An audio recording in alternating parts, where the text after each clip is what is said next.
I'm Janet Dupree from Engagement Dynamics. On the 14th of August 2020, we launched our unique global Astute Woman events. The 3-hour online function flew by, with deep engagement and short, riveting presentations from an exceptional lineup of speakers. Participants were encouraged and inspired with thought-provoking poetry, performance, art, and music integrated into profound leadership learning conversations.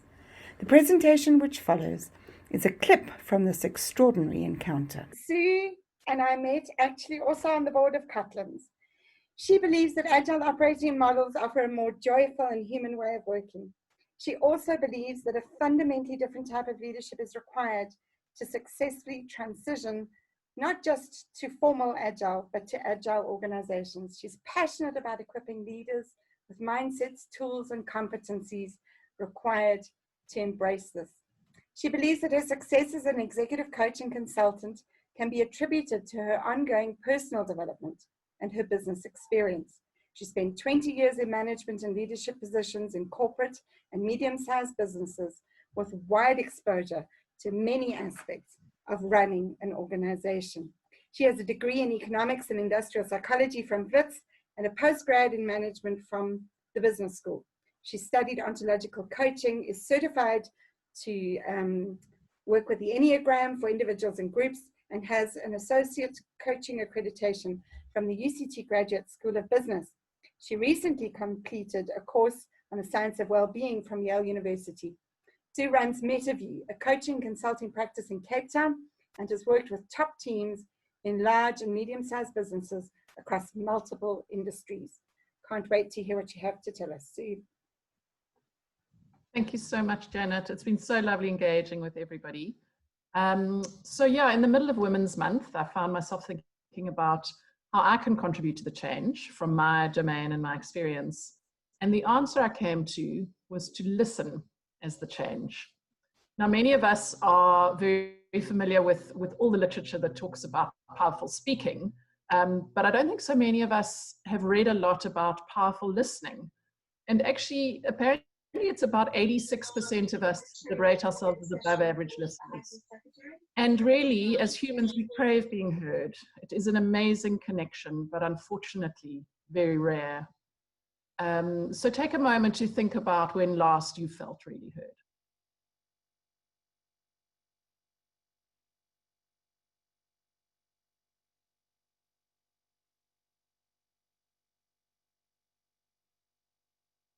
And I'm wondering where my next slide is. There we go. So this is a quote I love from Carl Rogers. When I've been listened to and when I've been heard, I'm able to reperceive my world in a new way and to go on. Astonishing how elements that seem insoluble become soluble when somebody listens. But what really happens? Why is there such a disconnect when we try to listen to people? The first is that we're built for distraction. We know that about our phones. And the second is we have a personality filter, whether we ordered it or not.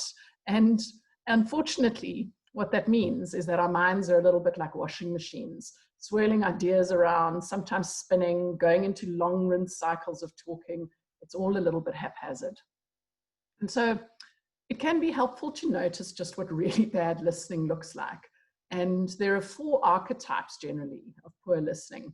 And there are habits that we get into that really derail what we do. See if you can recognize any of these in yourselves or in others.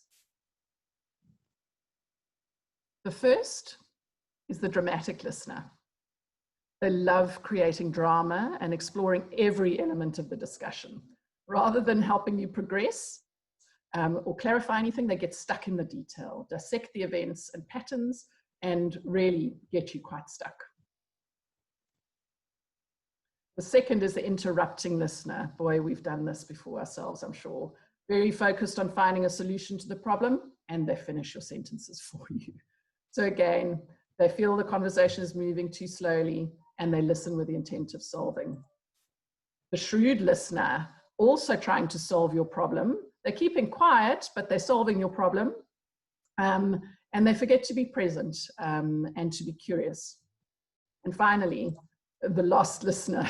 They're in their own mind rather than in the conversation, absorbed with their own self-talk, and there's a whole nother discussion going on for them that isn't about the one you're having. So then how, what does good listening look like?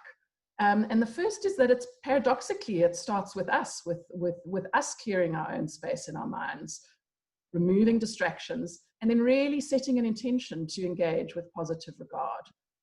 Everyone's welcome in the discussion. And then to really stay present. And it's not that great listeners don't lose track, and it's just that they notice it. They're able to breathe, come back to the discussion, and stay curious. A point quickly on judgment. It's impossible to listen when the judgment comes up. We all have it. Again, the challenge just to move beyond it and to come back to the present so that you're with the conversation. Great listeners also ask great listening questions. These are questions that help the speaker really understand things like, tell me more. What else are you thinking about that? How long have you been thinking about that? Is that the choice you want to make going forward? And then the ultimate ninja move of listening is listening for the unsaid, really moving your orientation away from what's in it for you towards the speaker, helping them to solve the issue that's at hand.